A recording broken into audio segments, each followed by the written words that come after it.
1 લાખ રૂપિયા ભરી દીધા છે ખરા? 1 લાખ રૂપિયા જે દંડ કરેલો છે એમાં?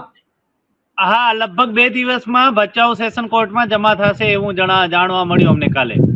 અચ્છા, 2 દિવસમાં થશે. હા, બરાબર. તો આ જે 12 ખેડૂતો કે 21 ખેડૂતો જે કંઈ હતા, તો એમની અત્યારે શું પરિસ્થિતિ છે? શું કરી રહ્યા છે લોકો? પરિસ્થિતિમાં સાહેબ, અમારે આ દેશ, અમારે વતન છોડીને જવું પડે છે. બીજાના માણસોના, બીજાના ખેતરોમાં અમારે મજૂરીઓ કરવી પડે છે. અહીંયાથી પલાયન થવું પડે છે. મજૂરીઓ અમે બીજા ઉપર નિર્ભર છીએ. ખેડૂતનો તાત જે કહેવાય, એ જગતનો તાત ખેડૂત બીજા ઉપર નિર્ભર અત્યારે છે. બરાબર. હા, તો તમારી બાજુમાં બેઠા છે એમને પણ કંઈક કેવું છે તમારે પણ? તમે પણ આમાં અસરગ્રસ્ત છો? જી સર, મારું નામ પાંચાલાલ આહિર છે. શું નામ છે આપનું? શું નામ છે? પાંચાલાલ આહિર સર. હા, બરાબર. હા, તમારી શું તકલીફ છે, વાત કરશો?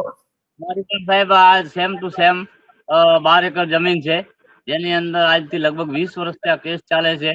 અને 2023 ની અંદર કોર્ટે હુકમ કરવા છતાં પણ અમને એક પણ પૈસો આપ્યો નથી. અને કોર્ટ વારંવાર કોર્ટ તો ડિસિઝન આપે છે, પણ એર્કોલોજીકલ